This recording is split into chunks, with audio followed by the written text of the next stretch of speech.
he complained about his payoff in the video game. He said, this is BS. They adjusted it. They gave him more money. And then he wasn't on TV for a couple months. Okay, so I know that everybody basically wants us, or Stevie at least, to talk about wrestling games. He was in 6 WWF/WWE licensed games, and we were just talking off air. We were almost not arguing, but we were trying to figure out what was the first game you were an actual playable character in. So there's actually a story with Smackdown 2 Know Your Role, which you were in the game. Yeah, I was in the game as a character you encountered in storyline mode. Like, basically, I think you have some potential. It was like a meme. Like, I'm the one telling you have potential. I didn't even have the potential to be in the game as a part of the main roster. So that was the first game I was the character, the Right to Censor Steven Richards was a part of. The next one, Just Bring It, I was actually a playable character in the game. So, and back then, now I don't know the way it works now because there's so much more DLC, and there was no DLC back then. It was like, here's the roster.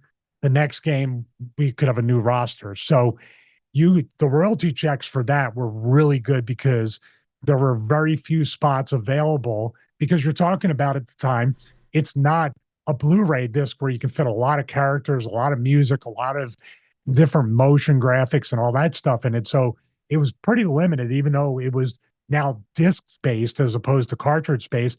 But I dare say we get into No Mercy, World Tour from WCW, Revenge from WCW. They have a lot of characters in those games and a lot of music and a lot of weapons.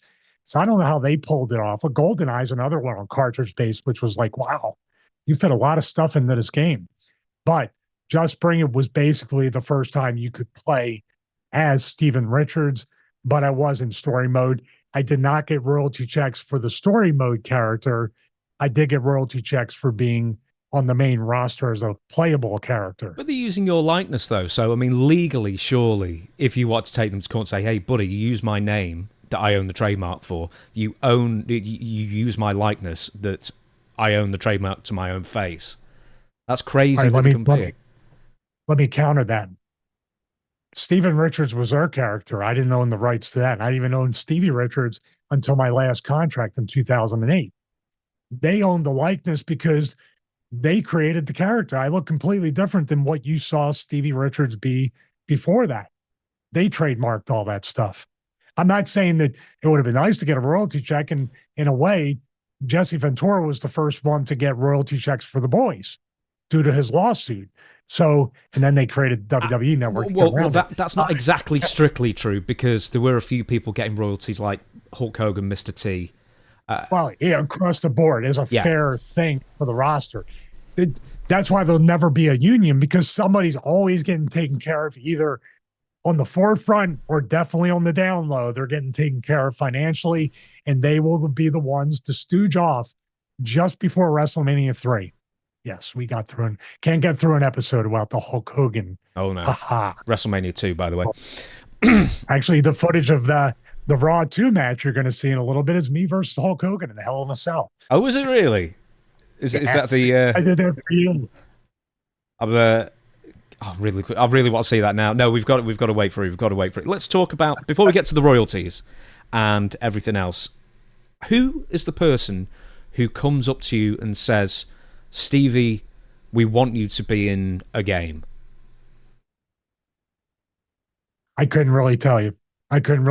All I know is that maybe they'll have a clipboard and they'll be like, when they started to scan for action figures and scan for the video games, hey, Stevie, we need you to go here, Jack specific or whoever is going to scan you. And they wouldn't even say what it was for. Now, you can sure as hell bet when I got into that trailer, usually it was out in California because that's where most of them were based. And they have to bring it looks like a satellite truck, but it's got that whole thing that looks like kind of like a panoramic X-ray, but it goes all the way around you. It was amazing technology for way back then. Even they were way ahead of their time. To get that done was really cool. Ask questions, see how it works. And they were such a good group, just like my friend Pete with the action figures. To get to know these people and to have that, they don't forget how some people just treat them civilly. Like don't order them around because you can imagine some of the boys feel very entitled and talk or don't even talk to them because they're just kind of like marks or whatever. Where I was just like, I'm a mark for this too. I want to know everything there is to know. And that attitude and really the excitement about being in the game, I believe, put me in 5 more games after they saw, well, this guy at least appreciates it. So Now I don't know, just to say, I don't know if like Pete got me action figures made because I was sending him stuff on the download, but I don't know if they went to the company and said, we really like to have these people in the game, and I was included in that, or there was a back and forth, or WWE just said, here's the guys, and I just kind of got lucky and got in there. So did you ever forge any relationships with anyone from THQ or Ukes or anything like that? That was the other company. I'm sorry, THQ was behind it. The Ukes engine was based on New Japan Pro Wrestling 4, which we have some foot. I don't have footage here, but B-roll of Chris. And yeah, THQ, it was THQ, Jack Pacific, were all kind of working together in tandem. I don't know if they were sharing resources or because I do remember that like the scan machine for the action figures looked almost the same. The trailer, everything. So maybe they were sharing equipment, or maybe they were a conglomerate. Maybe they were the same company, 2 companies underneath one major one. I don't know. Because remember, there was a couple that said THQ/Jack Pacific on some of the games, I think, right? Yeah, I'm looking at the No Mercy one here, and I always remember it being AKI Corporation because I don't know if it was because of Nintendo 64, it was different. Hockey was Virtual Pro Wrestling, and that's what No Mercy and WCW were based on, Japanese Virtual Pro Wrestling. Yeah, with What if license from them to use like Uke's engine? I think the WWE licensed it for all those SmackDown and SmackDown versus Raw games. just because you mentioned the scans before, how long would a scan take? And did you have to do like any other inputs into the games as far as maybe even suggesting what moves you wanted for yourself, or suggesting finishers and signature moves, or the way you walk, anything like that that you'd have to input data or do motion capture or anything like that? No, I did do a couple rounds of motion capture, like from SmackDown versus Raw. I think 2005 and 2006. I definitely did 2006. I did motion capture for that, but no, the scan just was basically it was like a 3D scan of your entire face mostly, and then I think the outfits and everything. If you look at some of the game footage, it gets better as you go on, but like just bring it, everybody's kind of blocky and the same. Some people are taller, but then as you get into it, like SmackDown versus Raw, I'm just like looking at it like, wow. I mean, you got my facial expression, my 5 o'clock shadow, even kind of my body type. That's when they started scanning 3D around you, where you'd stand in. I think the cylinder would close, and they would just do the whole thing with that, and then would show up on the computer screen. Then it got into full motion capture where you'd wear, by the way, if you're ever going to do motion capture, wear Under Armour, long sleeves and pants, because it gets itchy as you sweat and take bumps. That's when we had what you saw, like if you watched Lord of the Rings with Gollum, all the dots on the thing and the hell there, that was the pinnacle of capturing the motion of everything. Did you just have to wear the suits? Because I've seen certain games where they do motion capture, where they want to capture your facial expressions, where you've got like dozens of dots around your face as well to, get every contour and grimace. Did you ever have to have that? Never had that, because what I was doing motion capture for other wrestlers. So I wasn't in these games that I would, SmackDown versus Raw 2006, I was in, but the ones after that, I think '07 and '08 is the ones I officially did motion capture for other talents, like entrances. Like I did Taker and Kane's entrance and other things. And we had a thing where somebody got ran over by a car. I think it was during that time, like they were recreating the Rikishi Stone Cold thing, to do it to somebody else. And we had crash pads on a piano dolly and ran somebody over with the crash pads. And it was so fun because somebody got a head start on whoever got hit, and they thought it was going to be soft, but that dude flipped up. It's in the game. as they would say with EA Sports, It's in the which game. sucks. Which, Totally sucks. so you're not a big fan of EA then? Not a big fan of EA. I'm not a big fan of Madden. The same game each and every year. That's why ESPN NFL 2K5 is the greatest football game ever made. It's the same Yeah. with FIFA over here, man. It's just like there's no point buying the next game because it's just a reskin pretty much of whatever players just happen to be playing for whatever club that year, and that's about it. And then it's £60, and then last year's it's like 11 months and 29 days old, then drops down to £5. That's what we do. We wait for it to come out on Game Pass if you play on Xbox. Madden comes out right after the season. But the thing, EA's business model is microtransactions, is really fleecing everybody on these upgrades and packs and this and that and the other thing. And now the games are $70. Next gen games that still haven't harnessed the power of the original PS4, not the Pro or the PS5 or the PS5. They haven't even done that. Plus, they've cut the games down to be a quarter to maybe generously half the size of previous games, and then the DLC after that. So you're not even paying for a full game. No. But having said that, if a full game is $70, inflation-wise, 30 years ago, games were, what, $50, $60 30 years ago? No, they'd be around 40 to 50 max. That's why ESPN NFL 2K5, when it came out in 2004, was so popular. It was a better game than Madden and it had more features, had the ESPN presentation, and it was $20. That's why EA put all their money into the license so they could just get the monopoly and then just kind of coast. Just going back on what you said before when you were doing motion capture and doing other people's entrances, would THQ pay you separately? Because this isn't just for your likeness, you're actually doing work for them. So, or would WWE pay you? Well, I don't remember how I got the check, but basically what it was $500 a day. It used to be 5 days at a time, which I wanted that to be my full-time thing for a while there because I wanted to politic because they liked my voice, the new voice, not the old one. And this guy, Ron, who was the director, was like, man, we can use you on some voiceovers for some games and stuff like that. And I was like, this is exciting. 500 a day. And then either 25 or 50, I think it was $50 per diem, which I was doing shakes and bars. So I was essentially getting $550 a day. And then I think that was paid directly from THQ. And the company was good because they could have just said, this goes against your downside or this goes against something. But I think we got paid separately and got checks literally at the end of the week, maybe. They would give us the whole check.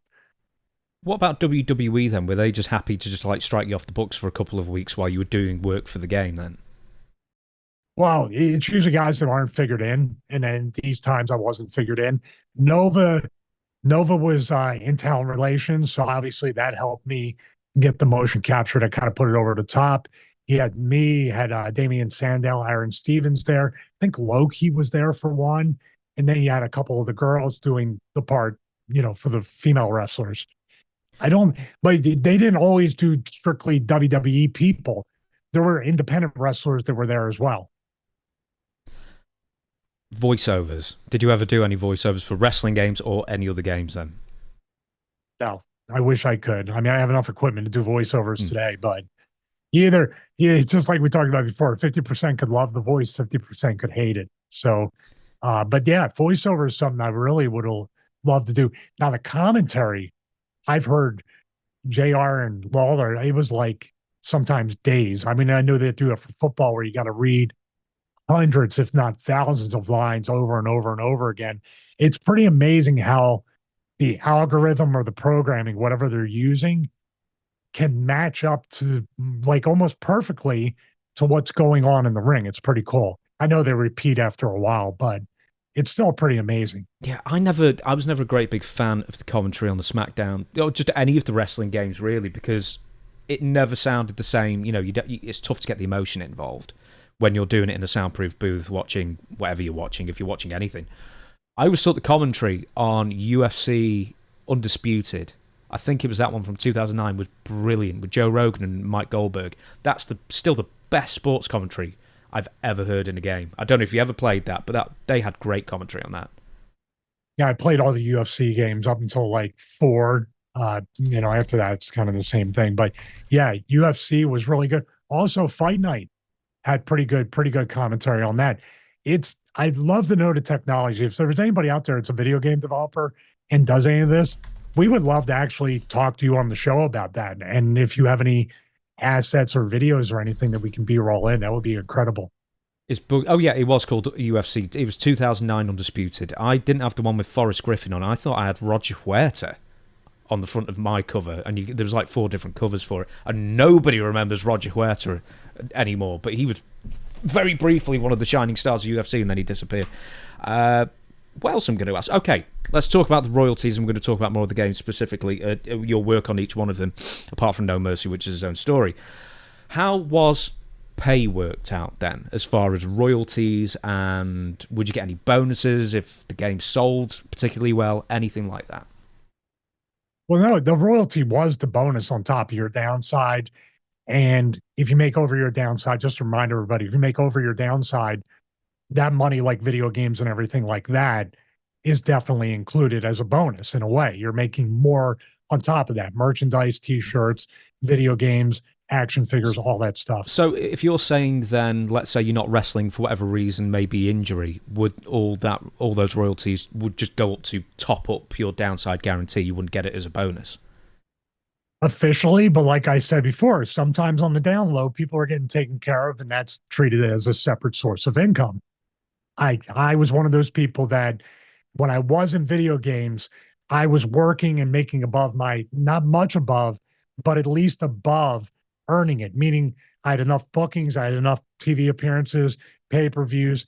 I worked enough to warrant getting paid over my downside. So, and I really wasn't on pay sheets a whole lot. I did that maybe once. And then I said, no, I'm just going to budget for the rest of the year and then do that. That way I know I'm getting paid. If I make more, I get a bonus check at the end and they earn the interest off the money from keeping it for 11 months.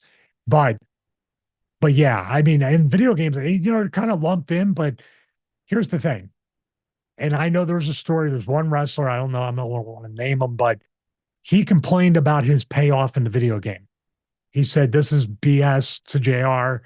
I should get more. They adjusted it. They gave him more money. And then he wasn't on TV for a couple of months. They're going to get their money back one way or the other. So it's not really a hill to die on. They give you enough to where you're like, this is a good amount of money, but it's probably not what you deserve to get paid for if they really did like audit the books, so to say. It's kind of like, 0.000 whatever 0.1 of net off the game. And it is lumped in with back then DVDs, VHS, action figures, t-shirts, whatever merchandise, 7-Eleven cups, whatever it might be, you can get a pretty substantial check. But the video game back then, since there wasn't like a 50, 60 person roster most times, and there's really no DLC, so you had a lot more quality over quantity. The check to me would be, unless you had tons of t-shirts like DX or Austin or Rocky, the video game check was the one that talents like me would say, this could be a down payment on my house. This could be like I could buy a lot of stocks and stuff and make good interest. You could really turn your financial situation around just off of the video games. I was going to ask you about DLC. What do you understand about DLC as far as royalties go with the more modern games? What I understood, and I don't know if the rules changed now, but it got released August 2008.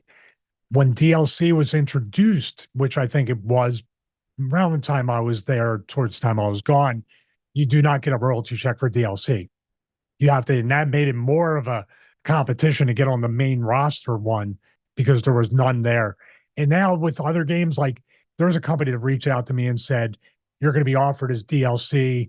And when you get DLC or you're part of the DLC, whatever people pay for that, you get like half, as far as the pack or whatever, we'll split it, which isn't going to be much of anything.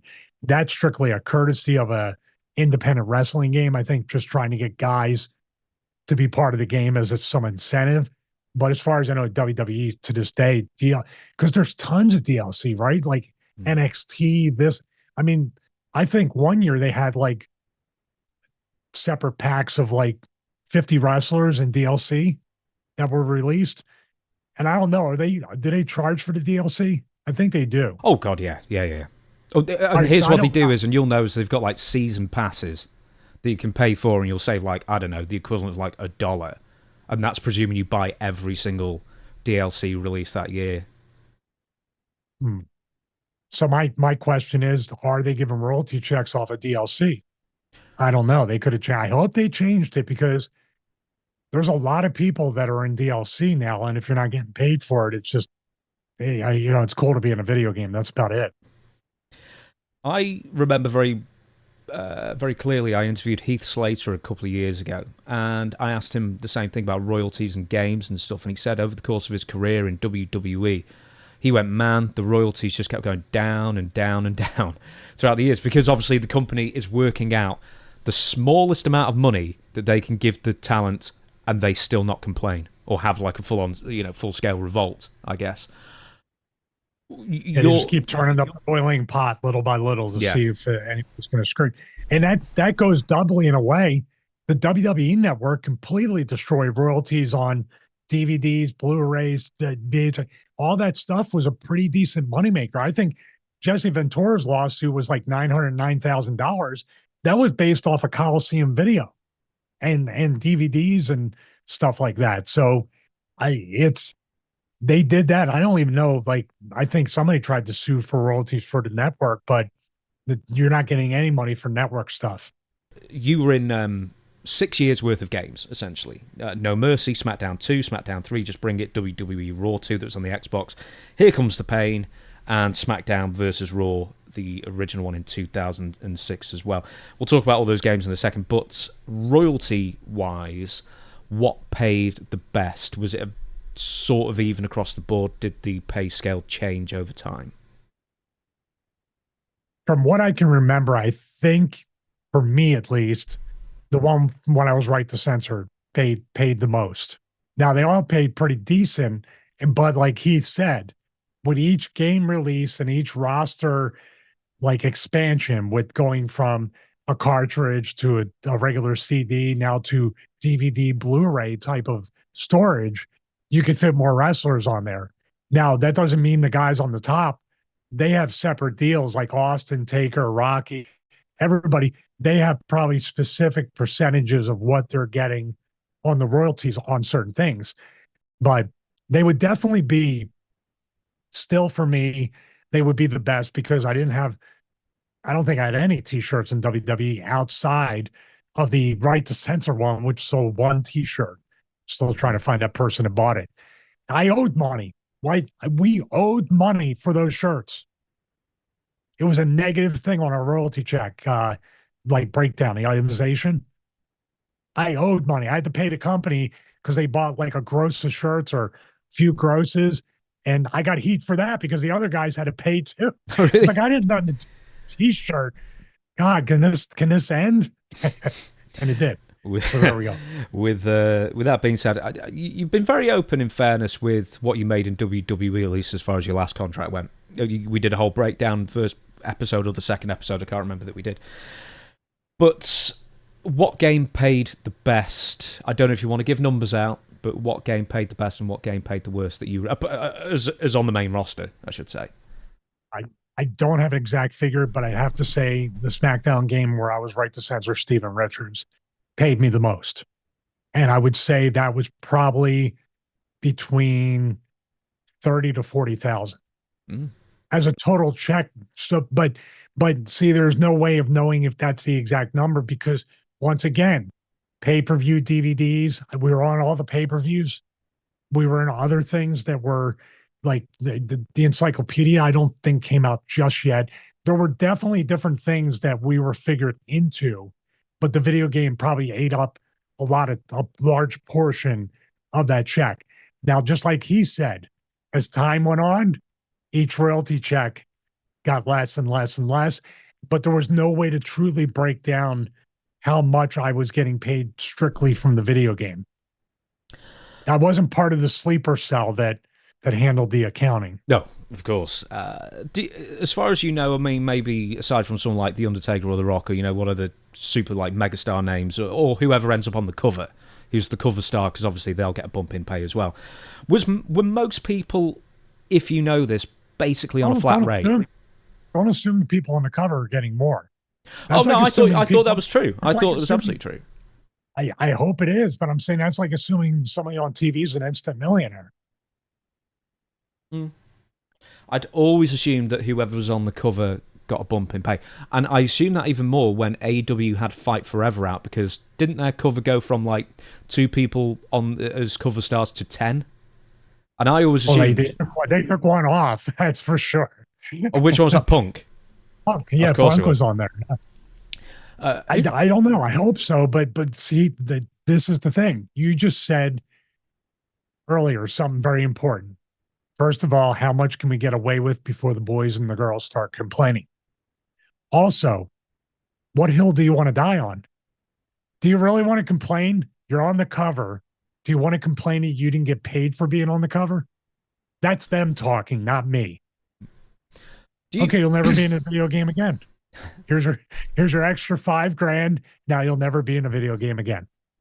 Just getting to what I was saying before, do you think for most people who aren't, the main eventers, I guess, is it a flat rate for most people, do you think? I couldn't tell you. There was such a fluid, subjective type of thing when it came to house show payoffs, TV payoffs, pay-per-view payoffs. There was never a set amount for your place on the card. It was always different. I don't know what the factors are, and I never will. So, and I think that's designed that way. If I knew exactly what I was getting paid and why I was getting paid, and then you move me up on the card, what do you think I'm going to say? Well, I was lower mid, now I'm mid upper. I know mid upper makes this much. Why am I making this much? If it's always a mystery, and then there's this unwritten rule that the boys never talk about money. You never talk about a man's wallet. You have a perfect storm for just uncertainty.